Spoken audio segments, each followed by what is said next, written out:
마태복음 9장 14절에서부터 17절까지의 말씀입니다. 우리 찾으셨으면 저와 여러분이 한 절씩 교독하도록 하겠습니다. 제가 먼저 읽겠습니다.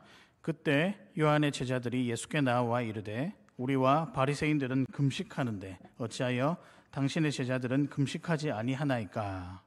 예수께서 그들에게 이르시되 혼인집 손님들이 신랑과 함께 있을 동안에 슬퍼할 수 있느냐? 그러나 신랑을 빼앗길 날이 이르리니 그때는 금식할 것이니라. 생배 조각을 낡은 옷에 붙이는 자가 없나니 이는 기운 것이 그 옷을 당겨 헤어짐이 더하게 됨이요. 새 포도주를 낡은 가죽 부대에 넣지 아니하나니 그렇게 하면 부대가 터져 포도주도 쏟아지고 부대도 버리게 됩니다. 새 포도주는 새 부대에 넣어야 둘이 다 보존되느니라. 아멘. 제일 중요한 구절이 몇 절일까요? 딱 보시고 몇 절일까요? 17입니다. 17절입니다. 그럼 제가 오늘 어떤 주제로 말씀을 나눌 것 같습니까? 그건 저만 알겠죠. 그래서 제가 이 마음, 결국 사실은 율법과 은혜에 대한 이 이야기들을 좀 나누고자 하는데, 그런 의미에서 오늘 제가 설교 제목을 조금 원색적으로 한번 정해보았습니다. 우리 한번 읽어보겠습니다. 나도 변화되고 싶습니다. 한번 읽어보겠습니다. 시작. 나도 변화되고 싶습니다. 여러분, 이거는요, 제가 여러분에게 꼭 변화되고 싶습니다, 그냥 이 정도로 해서 우리가 변화되어야 됩니다, 이 정도 차원이 아니라 반드시 변화되기를 갈망하는 마음으로 이 제목을 제가 붙여보았습니다. 그래서 오늘의 말씀은 나도 변화되고 싶다. 근데 여러분 잘 살펴봐야 될 게, 우리가 성경의 용어들 뿐만 아니라 우리가 사용하는 용어를 참 의미를 잘 생각해야 되는 게, 변화하고 싶습니다가 아닙니다. 우리는 변화할 수 없습니다. 우리는 변화되는 거죠. 누구에 의해서요? 예수 그리스도에 의해서, 성령에 의해서. 그런 의미에서 나는 변화하고 싶습니다가 아니라 나는 변화되고 싶습니다. 나도 변화되고 싶습니다. 다른 말로 표현하면 주님이 원하시는 변화된 성도가 되고 싶습니다라고 하는 그런 의미가 담아져 있겠죠. 그만큼 변화는 소중하고 또 귀합니다. 왜냐하면 하나님께서 우리에게 변화를 원하십니다. 그러면 하나님께서 우리에게 왜 이렇게 변화를 원하실까요? 다름 아니라 부어주실 은혜가 너무 많기 때문입니다. 그런데 받을 만한 은혜가 준비되지 않으면 우리가 그냥 은혜가 넘쳐서 흘려버리는, 아니 그냥 흩붙어버리는, 그냥 소비하게 되는 은혜가 더 많다는 거죠. 여러분 그렇지 않습니까? 하나님께서 이만큼의 10가지의 은혜를 부어주신데 우리가 담을 만한 그릇이 5밖에 되지 않는다. 나머지 5개는 어떻게 되죠? 그냥 버려지는 거잖아요. 그러면 생각하면 되게 아쉽다라는 생각이 듭니다. 그런 의미에서 우리가 받을 만한 그릇을 잘 준비해야 됩니다. 어떻게 준비하냐고요? 변화로 준비하는 거예요. 우리가 변화되면 변화될수록, 주님이 원하시는 모습으로 변화되면 변화될수록 은혜를 담을 만한 그릇이 어떻게 된다고요? 커진다라는 사실입니다. 그래서 우리가 오늘 이 시간에는 정말 변화에 대한 열망을 가지고 그 3가지 비결을 가지고 한 가지씩 살펴보면서 말씀을 나누고자 하는데요. 여튼 그 전에 점검을 한 가지만 하도록 하겠습니다. 그동안 우리가 8주간의 가을의 영성이라는 제목으로 말씀을 나누었습니다. 제가 퀴즈 하나 드리겠습니다. 영성이 무엇일까요? 무엇일까요? 8주 동안 들으셨다면서요. 영성은 맞습니다.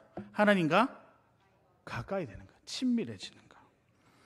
우리가 요 몇 주 전에 세례 입교식이 있었습니다. 그렇죠? 근데 그 전날에 문답식을 가졌는데, 제가 이제 앉아 계신 분들에게 이렇게 질문을 했습니다. 세례를 준비하기 전과 준비하면서 자신에게 어떤 변화가 있었습니까? 라고 질문을 했었습니다. 근데 그 중에 한 분이요, 이렇게 이야기하시는 것 아닙니까? 저희 이번 기회를 통해서 하나님과 친해졌습니다. 저는 그 말이 그렇게 참 위로가 되고 좋더라고요. 하나님과 친밀해졌다는 대답이잖아요. 그러면서 이런 생각이 들었습니다. 이분이 하나님을 제대로 알아가고 있구나. 근데 그 한마디가 하루 종일 여운으로 남았었습니다. 만약에 우리가 하나님과 친해졌습니다라고 고백하는 이 고백, 하나님이 이런 반응, 하나님이 얼마나 기뻐하실까? 주님께서는요, 은혜도 준비하시고 은혜를 담을 만한 마음도 허락해 주셨습니다.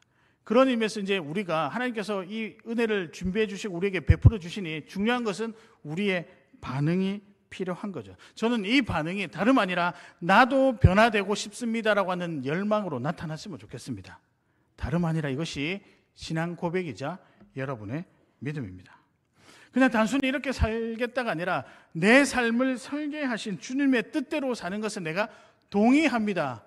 이건 엄청난 신앙 고백인 거죠. 저와 여러분이 이런 신앙 고백으로 살아갔으면 좋겠습니다. 그래서 오늘은요, 나도 변화되어 주님의 성도가 되고 싶다.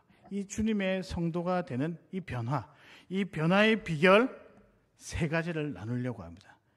이 3가지 중에 여러분 어느 하나, 그 중에 하나 취사 선택하셔도 좋습니다.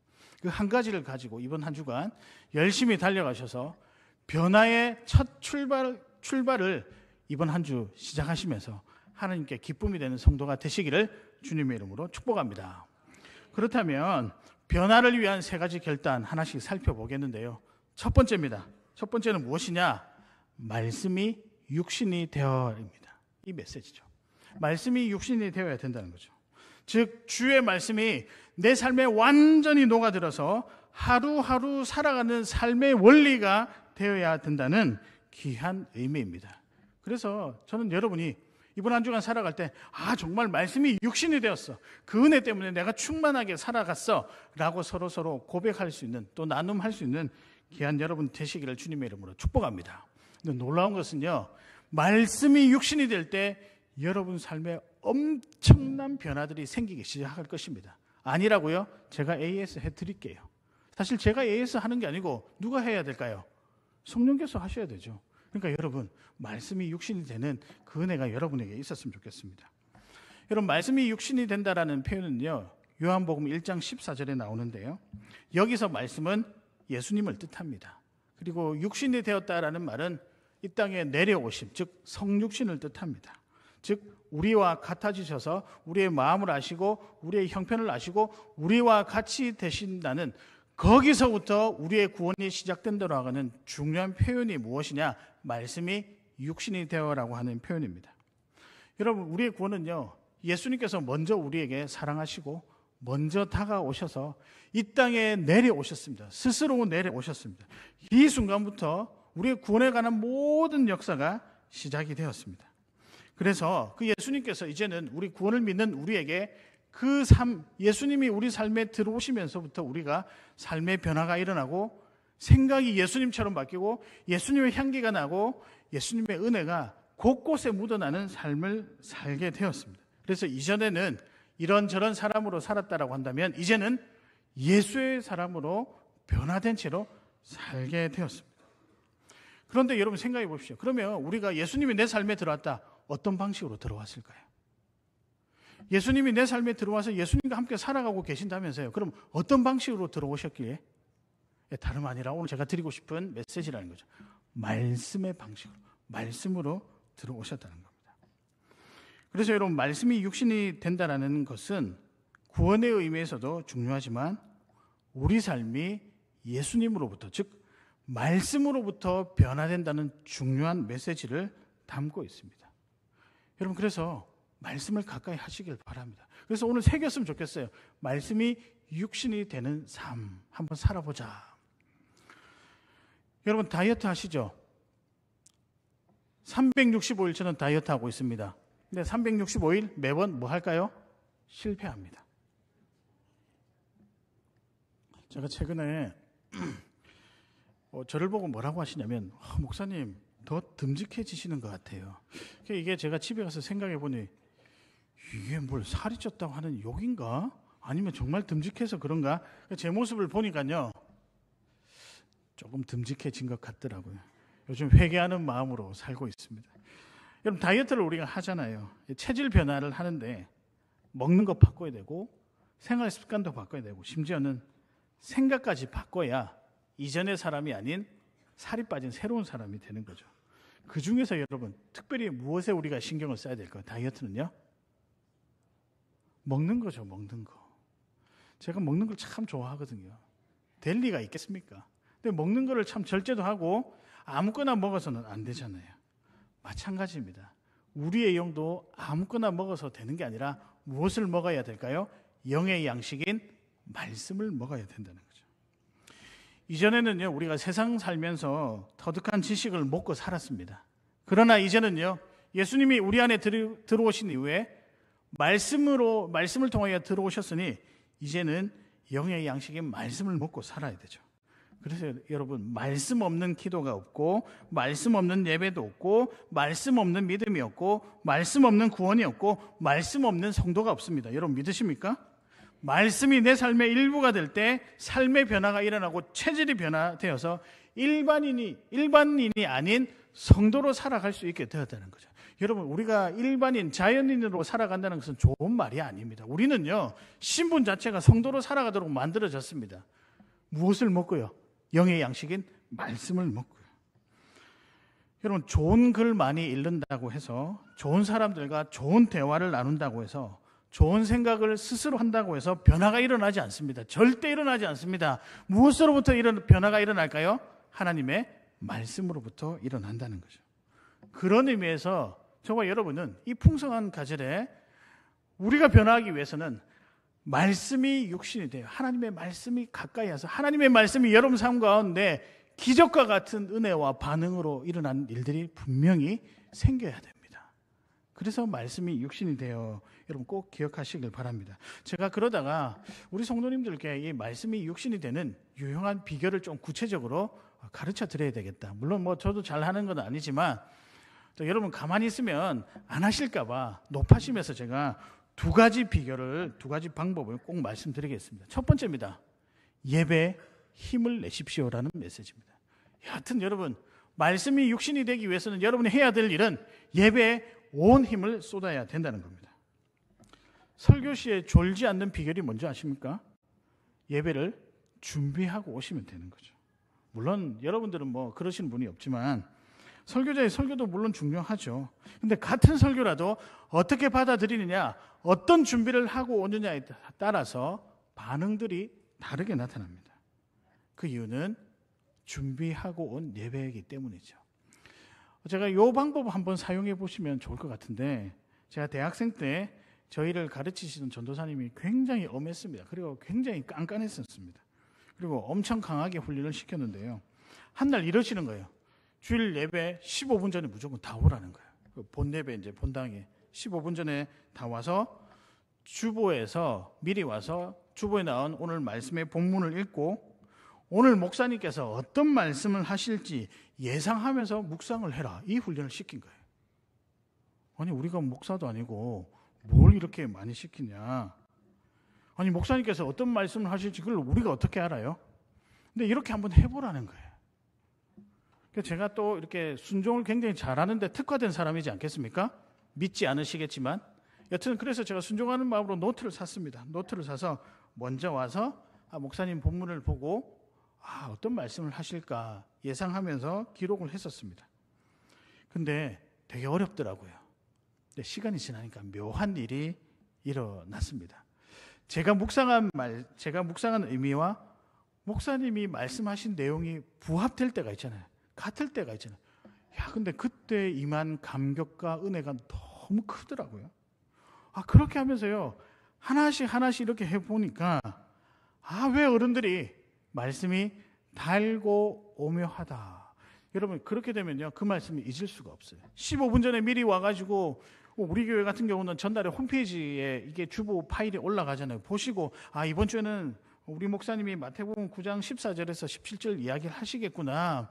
미리 한번 어떤 말씀을 하실까 한번 묵상해 보시면, 그런데 그것을 이제 제가 설교하는 이 내용과 함께 같이 묵상하실 때 부합되는 게 있잖아요. 그러면 여러분 기억이 굉장히 오래 남습니다. 근데 기억만 남는 게 아니라 삶에서 여운으로 남아서 이번 주는 이렇게 살아야 되겠지. 여러분 이게 다름 아니라 말씀이 육신이 되는 비결입니다. 한번 해보시길 바랍니다. 절 쳐다보지 마시고 한번 해보시길 바란다니까요. 한번 해보셨으면 좋겠습니다. 그래서 여러분이 말씀에 풍성해지셨으면 좋겠습니다. 두 번째입니다. 두 번째 도전은요. 성경 읽는 것인데 아주 구체적으로 3명이 함께 성경 읽기라는 거죠. 말씀을 읽는 것이 말씀을 가까이 하는 가장 기초적인 훈련입니다. 혼자 하면 잘 안 됩니다. 둘이 해도 안 됩니다. 한 사람 하다가 나 오늘 바쁜 일이 있어서 못해. 그러면 덩그러니 또 남겨져서 아이고 나도 막 그냥 오늘 피곤한데 내일 해야지. 내일이 모레가 되고 모레가 쌓여서 1년이 됩니다. 근데 3명은요 안 그렇더라고요. 하나 빠지면 나머지 분들은 한 분이 책임감을 지고 하더라고요. 제가 광고하는 것은 아닌데요. 갓피플이라고 하는 성경 그 앱이 있습니다. 거기에 가면 모임을 만들 수가 있어요. 그래서 성경을 같이 읽는 것, 그렇게 하면서 말씀을 통해 삶의 변화가 조금씩 일어나는 그 경험을 여러분이 하셨으면 좋겠습니다. 여러분, 말씀을 가까이 하면요 주님의 생각과 마음을 읽게 되고 말씀이 가르친 습관대로 살아가게 되어 있습니다. 왜 모르실까요? 깊게 안 해봐서 그렇습니다. 한번 해보셨으면 좋겠습니다. 달고 오면 이 말씀이 내 삶의 육신이 되어 들어오게 되면 예수님의 생각대로 예수님의 언어가 나오게 되고요. 예수님의 발걸음대로 나도 이렇게 걸어가야 되겠다고 생각이 나게 되어 있습니다. 왜냐하면 말씀은요 각인이 되거든요. 여러분 삶에 각인이 되거든요. 여러분 그러고 나면요 여러분 어떤 일이 벌어지냐면 체질 변화가 일어납니다. 삶의 변화가 일어납니다. 문제 해결 방식이 완전히 틀려집니다. 이것은 이런 삶이 주는 하나님의 귀한 은혜라고 할 수 있습니다. 즉 내 방식이 아닌 예수님의 방식으로, 믿음의 방식으로 전환이 일어난다는 거죠. 이게 바로 말씀이 육신되는 것이다. 여러분 이 변화가요 삶을 굉장히 탄탄하게 하고요, 이 변화가 삶에 안정을 주고요, 이 변화가 삶의 소소한 의미를 찾아 은혜를 찾아 사는 즐거움을 누릴 수 있게 되는 것이죠. 여러분 우리가 인생 살아가면서 이런 은혜 한번 누려봐야 되지 않겠습니까? 말씀이 육신이 되어 정말 말씀이 달고 오묘하구나. 사랑하는 성도 여러분, 말씀이 육신이 되어 여러분 삶이 변화되시기를 주님의 이름으로 축복합니다. 아멘. 두 번째입니다. 변화를 위한 결단 두 번째는요, 자기 부인입니다. 자기 부인이라는 거죠. 나의 존재를 부정한다? 아니면 나를 없이 해라, 우리 그런 이야기 많이 들었잖아요. 그런 의미일까요? 물론 어느 부분에서는 맞다라고 할 수 있겠습니다. 근데 여러분 이거 한번 생각해 보실까요? 버림과 동시에 채워진다. 결론부터 말씀드리면요, 자기 부인은요 은혜가 채워지는 것, 성령 충만하여 성령 충만으로 그 삶을 이끌어가는 것, 그것이 자기 부인입니다. 제가 좀 이따 설명을 해드릴게요. 여러분 자기 부인이 있으면 여러분 삶이 조금씩 변화됩니다. 여러분 오늘 이 시간에 특별히 성령의 은혜로 충만하여 자기를 부인하며 살아가시는 귀한 여러분 되시기를 바랍니다. 저는 굉장히 지금 덥습니다. 뭔가 지금 그렇게 해가지고 더워가지고 지금 열이 더 많이 납니다. 그래서 뜨겁게 하려고 합니다. 여러분 이해해 주시고요. 누군가가 여러분에게 당신 삶을 포기하세요, 갑자기 뜬금없이 그러면 주를 위해서 포기하십시오. 뭐야? 저 사람 왜 저래? 이렇게 생각하겠죠. 그러면서 이렇게 이야기하는 거죠. 당신이 가진 모든 것을 다 버리셔야 됩니다. 가능하신 분 손 한번 들어보십시오. 갑자기 뜬금없이 오셔가지고 누군가가, 예수님께서 이렇게 하시는 거죠. 제자들에게 하셨던 것처럼 집도 버리고 형제도 버리고 자매도 버리고 부모도 버리고 자식을 버리고 그리고 전토를 버려야 한다. 그러니까 다 버리세요. 이게 바로 제대로 된 신앙생활입니다. 그러니 꼭 버리십시오. 잘 버릴 수 있으신 분 아무도 없습니다. 여러분 어디에서 걸릴까요? 일단 집에서 걸리죠. 어디에서 걸릴까요? 형제에서 걸립니다. 자매, 요 두 부류는 조금 빼도 될 것 같아요. 자, 그 다음에 부모 버릴 수 있을까요? 자식 다 걸리죠. 다행히 제가 여기 아내라고 안 써놔서 정말 다행입니다. 자식, 전토를 버려야 된다. 이게 제대로 된 신앙생활이라고 하면 여러분 버릴 수 있을까요? 예를 들어서 여러분이 평생 돈을 모았다고 생각합시다. 한 1,000억을 모았다고 생각합시다. 야, 1,000억 모을 수나 있을까요? 근데 어느 날 주님께서 나타나신 거예요. 사랑하는 누구누구야, 나를 위해 1,000억을 다 포기할 수 있겠니? 그러면 여러분은 아이고 기다렸습니다. 제가 1,000억 포기하려고 평소에 마음 먹고 있었는데 감사합니다 하실 분은 아무도 없어요. 아니 하나님, 그래도 1,000억 중에 10분의 1은 저 좀 남겨주시고 900억 떼가셔도 될 것 같습니다. 아니 제가 할 일이 많은데 세상 가운데 해야 할 일이 많습니다. 좀 곤란할 것 같습니다. 아마 다 무슨 변명을 써서라도 포기하는 게 쉽지 않다는 거죠. 근데 또 우리 주변에는 그렇게 하신 분도 있거든요. 과연 이게 뭐지? 이런 생각을 하게 될 것 같습니다. 그럼 도대체 자기 부인은 무엇인가? 제가 오늘 답을 말씀드릴 테니까요. 꼭 기억하시길 바랍니다. 자기 부인은요, 성령으로 채우는 것입니다. 버리면 뭐 한다고 그랬죠? 채운다고 그랬죠. 자기 부인은 다름 아니라 성령으로 채운다. 또 다르게 표현하면 은혜로 채운다. 같은 말입니다. 사실 우리가 자기 부인 하니까 뭐 악한 생각 하지 말고 잘못된 습관 버리고 뭐도 하지 말고 뭐도 하지 마. 이렇게 많이 배웠죠. 잘 되시던가요? 이것도 하지 마, 저것도 하지 마. 경직이 되어서 잘 할 수가 없습니다. 저는 약간 이런 생각을 가지고 늘 살아가는데요. 뭘 하지 말라고 하는 것보다 또 그래서 뭘 잘 지켜서 내가 누리는 것보다 더 좋은 것을 누리면 뭘 지켜야 한다고는 이 부담을 조금씩 멀어내지 않을까. 즉 은혜가 채워지면요. 오늘 본문에 나오는 율법이라고 하는 뭔가 지켜서 행하는 것들을 밀어내지 않을까. 생각해 보십시오. 뭐 하지 마라 그거 다 기억 못합니다. 근데 이거 너무 좋아. 누리니까 너무 좋아. 거기 온 생각이 가 있으면 하지 마라 부정적인 것들은 생각도 나지 않는다는 거예요. 여러분 이게 뭐냐? 자기 부인이라는 거예요. 그래서 은혜로 채우고 성령으로 채우는 것이 무엇이다? 자기 부인. 자기 부인은 이거 하지 마라 저거 하지 마라가 아니라 은혜로 채워져 가는 것을 자기 부인이라고 할 수 있습니다. 그럼 삶의 변화는요, 뭐 하지 마라 그걸 잘 지켜서 되는 것이 아니라 은혜로 채워지면 그게 너무 좋아서 좋지 않는 것들이 보이지도 느끼지도 않는 상태가 자기 부인의 상태라는 거죠. 그러니까 여러분 자기 부인과 은혜 충만과 성령 충만은 어떤 말이다? 같은 말이다. 근데 우리가 좀 그렇게 잘 하잖아요. 자녀를 키울 때도 이거 하면 참 잘할 거야. 뭐 저도 잘 안 되지만은 근데 그게 아니라 이거 하지 마 저거 하지 마. 애들 기억 다 못해요. 여러분들 기억 못 하시잖아요.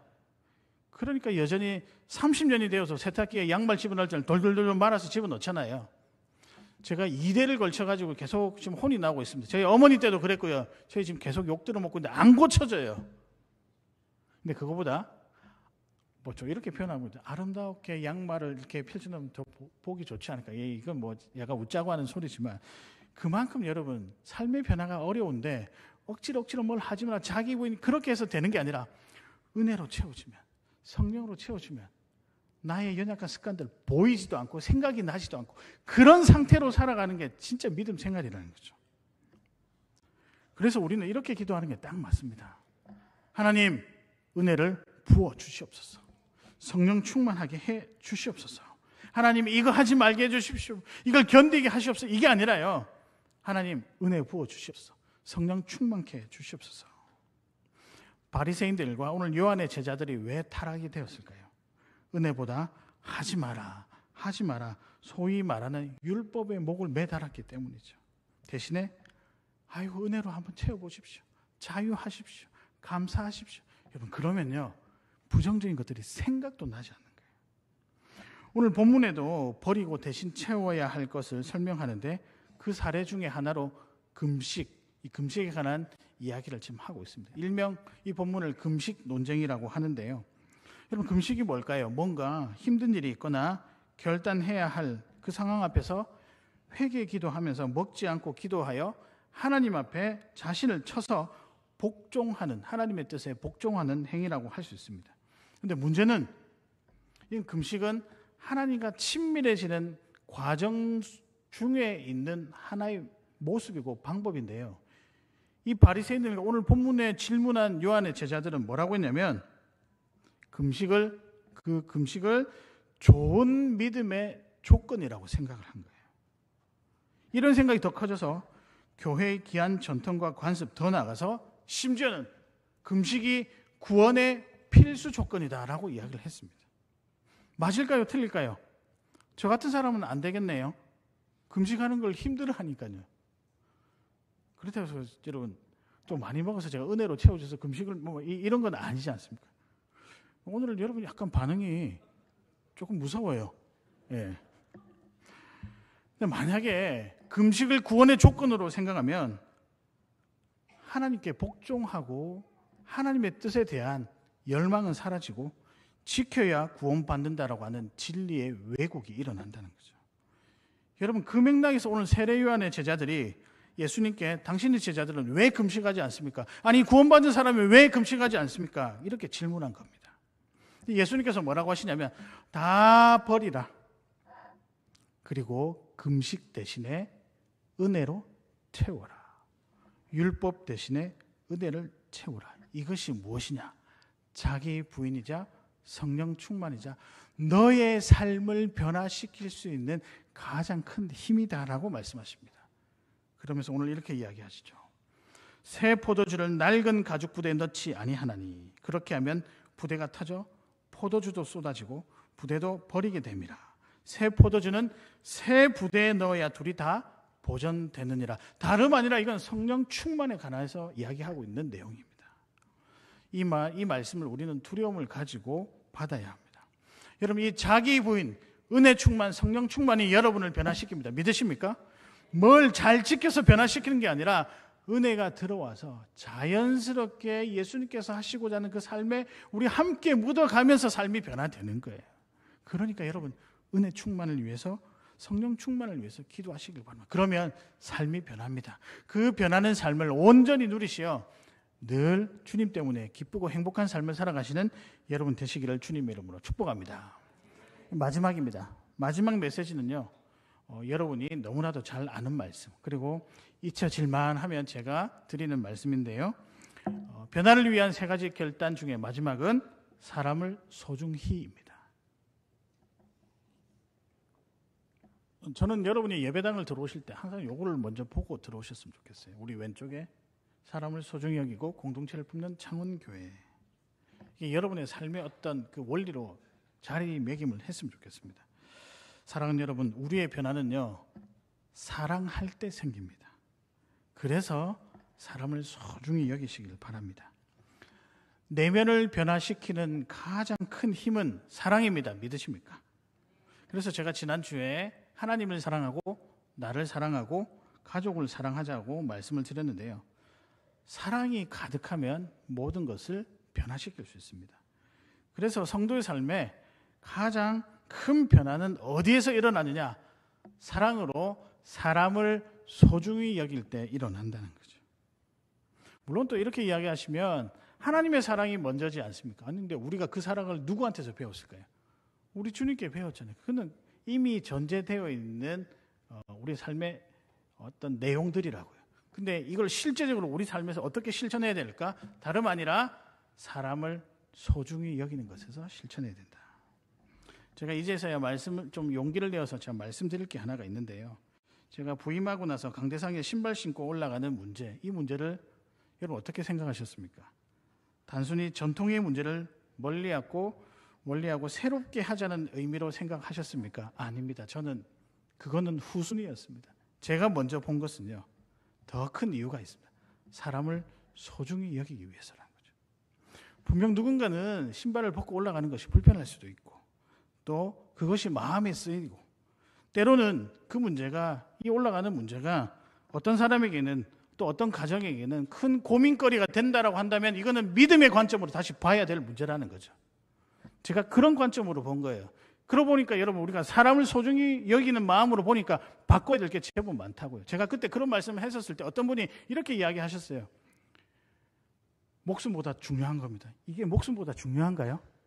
사람 소중히 여기는 것이 강대상에 신발 신고 올라오는 것보다 더 중요하다고 생각하십니까? 그럼 잘못된 믿음이에요. 그건 전통이 아니고 인습입니다. 이거 우리가 진짜 새겨 파야 될 내용이라고요. 저는 거기에 사람을 소중이라는 마음과 제 원칙을 부여했습니다. 근데 이런 변화가 교회를 따뜻하게 바꾸고요. 이런 변화가 하나님이 일하시기에 편한 교회로 만드신다는 것을 여러분 꼭 기억하시길 바랍니다. 물론 그 가정 가운데 마음이 좀 답답한 부분은 있었지만, 물론 또 어떤 사람들은 이 별것 아닌데 뭐 그렇게 생각하냐? 아니요, 아닙니다. 별것 아닌 게 아니라 하나하나 교회에서 일어나는 모든 일들은 사람 소중히 여기고 공동체를 품는 그 관점에서 봐야 된다고요. 여러분, 그래야 여러분 이 생각이 변화가 돼야 여러분 삶이 변화되고 사람을 보는 관점이 변화되고 배려가 생기고 사랑이 생기고 이해가 생기는 거예요. 오해가 아닌 이해가요. 여러분, 그럴 때 여러분, 우리가 변하고 우리의 향기가 나타나고 우리의 어떤 풍기는 영향력이 선한 영향력으로 나타날 수 있다는 거죠.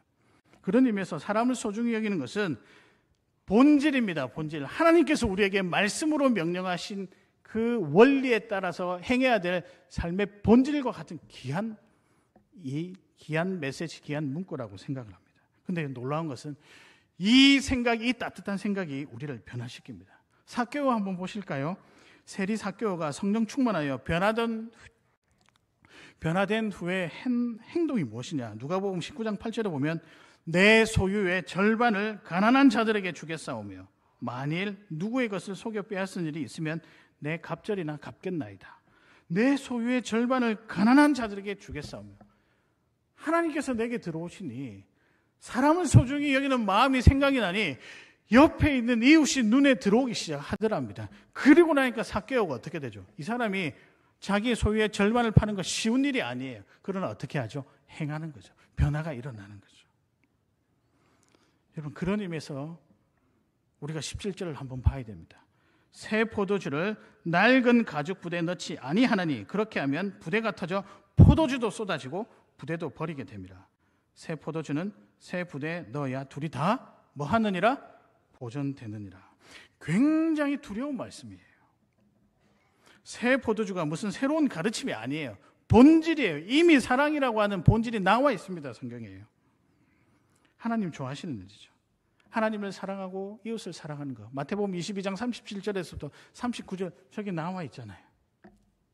이게 우리가 이 사랑의 마음, 사람 소중히 여기는 이 마음이 여러분의 삶을 완전 획기적으로 변화시킨다는 거죠. 만약에 우리가 가진 제도와 규칙이 하나님의 마음인 하나님을 경외하고 사람 소중히 여기는 것을 방해한다면 여러분 이건 과감히 버려야 되는 거예요. 새 부대에 제대로 담아야 되지, 생각이 안 바뀌고 옛날 거 새 부대로 담는다고요? 택도 없는 일입니다. 여러분, 교회와 성도의 변질이 어디에서 일어나는 줄 아십니까? 이 지점에서 일어나는 거예요. 그렇기 때문에 우리는 관점을 달리해야 됩니다. 사람을 소중히 여겨야 됩니다. 여러분, 옆에 계신 분들 얼마나 소중하시죠? 안 그렇게 보이십니다. 사소중하시죠? 다시 한번 인사하겠습니다. 당신이 최고입니다. 한번 인사하겠습니다. 여러분이 잘 모르겠어요. 분명히 오늘 심각하게 보시다가도 당신이 최고입니다 인사하니까 갑자기 확 당신이 최고입니다. 마치 이런 거죠.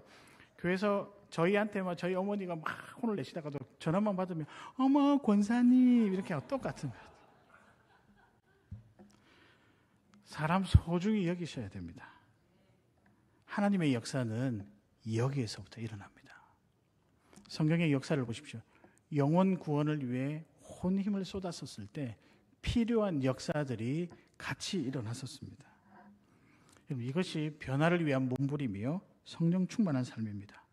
이렇게 되면요 넉넉한 성도가 될 수 있을 것 같아요. 넉넉한 교회가 될 수 있을 것 같아요.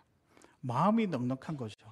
우리의 물질도 넉넉하면 좋겠지만 바라보는 마음 자체가 넉넉하면 어떤 일도 감당할 수 있을 거라고 생각을 합니다.